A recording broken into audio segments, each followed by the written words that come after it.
So, hi! Hello! Happy Sunday! Today is Sunday, no?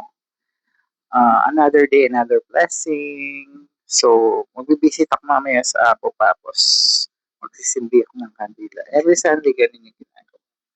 So, hindi na ako nakapag-short vlog hapon dun sa ginagawa ko. Kasi sabi ko sa mini vlog ko kahapon is maggagawa ako ng short video dun sa iriripan ko. So, hindi ako nakapag-video. Nakalimutan ko. So, naalala ko na lang nung nilalagay ko na siya ng gamot. So, next time na, marami naman client na nagpapariban. So, ayun na nga. So, today's chika, siguro pag-uusapan natin yung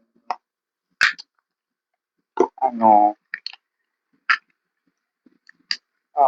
habang nag-get ready with me ako, pag-usapan naman natin yung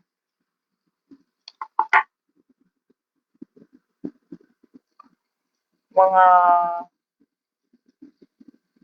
treatment na nakikita ko sa Black App na nagba-viral today, tulad na lang ng mga iba-ibang virus, Amazona. Actually, lahat naman ng mga ganun, magaganda. Depende na lang talaga sa gumagawa. Kung talaga marunong siya at pag-a-analyze niya. Kung saan yun nag-a-analyze ka ng buhok.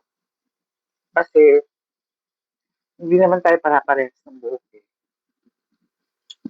Tulad ko yung buhok ko, manipis yung ibla. So, tapos nagkukulay pa ako. So, ito, madaling madulog to pag nilagyan mo ng matatapang na gamot tulad ng ribbon, bleach. So, importante talaga yung marunong ka mag-analyze.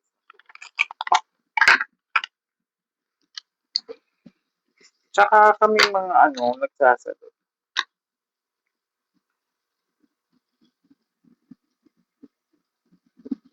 Marami din naman kami mga mahuhusay na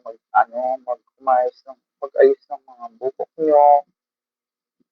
So, pwedeng nyo na lang yung mga trusted yung Tsaka huwag na kayong palipat-lipat. Yun yung kasi ugali ng mga ibang client or customer. Kunwari nagpagawa sila ng isang beses, tapos medyo namahalan sila dun sa presyo binigay namin.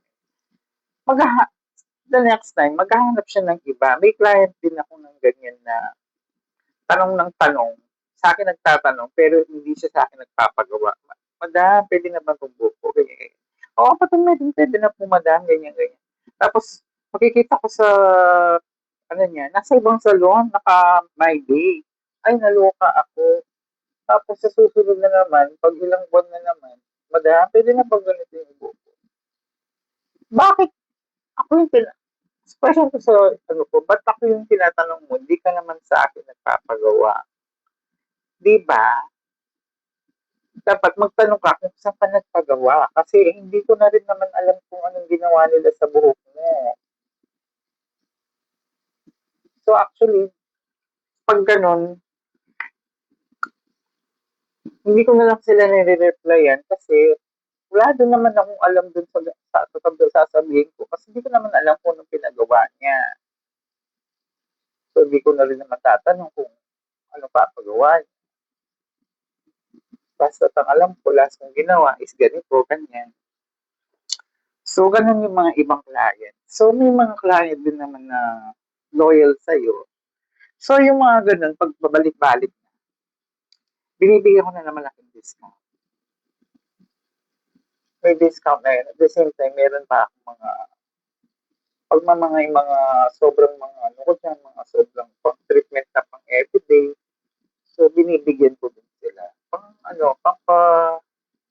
Pampasaya sa kanila. So, kailangan alagaan din natin yung mga client. Hindi lang hindi yung pera lang iniisip natin. So,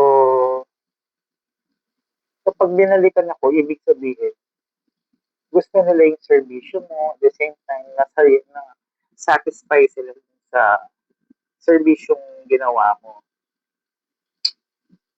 Kasi may mga client na nakikimura, tapos pag babalik sila dito, ay ganyan parang mga nangyayari sa buko, ganyan, ganyan. Diba? Parang nagtapon ka rin na naman ng pera. So much better, dun ko na sa mahal, pero yung quality, maganda. Kasi daw yung iba, hindi daw katulad ng, syempre iba-iba kasi yung gamit ng mga, lalo na pag mura yung mga in-offer nila sa'yo. Syempre pag gano'n, mura yung gamot. Syempre pag mura yung gamot, mura din yung singil. O alam talaga, sa mga professional or mga kapwa salon nagsasalon din, alam nila yung ganyan kalakaran. Tsaka yung mga iba, yung salon din na, syempre may client na hindi naman sila nagtatanong, di ba? Hindi naman sila nagtatanong ng presyo, ganyan. So, expect ng gumagawa is mapera ka. So, gagawin nila is pag tapos ka na, madami ito po yung bill. Tapos, siya lang bibigla yung client, magaling yung bill. Ay, meron pa po kasi kami ginawa, may nilagay po kami. Di ba kailangan mo sabihin sa client mo, sa customer mo, kung ano nilagay mo, kung ang kailangan mong lalagay, kahit hindi tinatanong ng customer mo, kailangan niyang malaman yun. Kumari, maglalagay kami ng ganyan kasi sa book mo, ganyan, dry siya. So, kung magtanong na yung client or yung customer kung para saan yon or kung magkano, doon mo na sabihin lahat. Or kung gusto niyang i-avail, ganun dapat. Yung iba kasing mga salon, lalo na sa mga yung basta din ako magbabanggit. Ganun sila. Dito malapit sa palengke, mga salon sa mga dyan, yung dikit-dikit. Ganun yung mga ibang salon. So, paano kung walang pera yung nagpasalon, di ba? Sakto lang yung pera niya pang treatment or what. Di ba? Hindi namang maganda yun.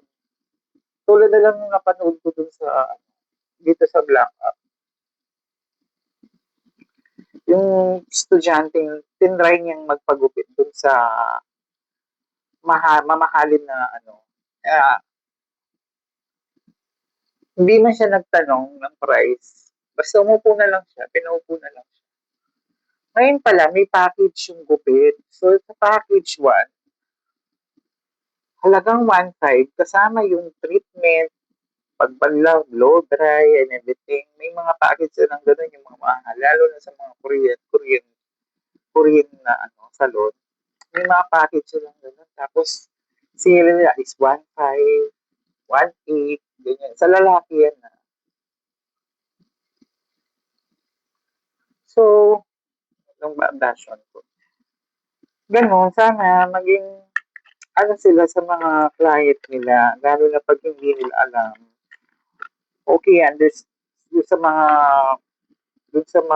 may client natin, yan talaga hindi nagtatanong yan. Pero kailangan pa rin nila malaman kung ano nilalagay mo or whatever. Kasi kailangan nila malaman. Lalo na pag, syempre yung mga iba, ma-formal lang eh. Hindi naman talaga totally mayaman. Kumbaga, parang presentado lang pumunta sa isang salon. Diba? So, yun lang. Kailangan din naman nilang malaman. So, tapos na ako. Tapos na ako sa aking Get Ready With Me. So, again, thank you na ulit sa panonood nyo sa aking mini vlog with Get Ready With Me with Cottage Chikahan. Follow nyo ko and subscribe nyo sa YouTube channel ko. Thank you so much. God bless po sa inyong lahat. Ingat po tayo. Bye. Babush. Hindi ko lang natakit. Oh, Luigi.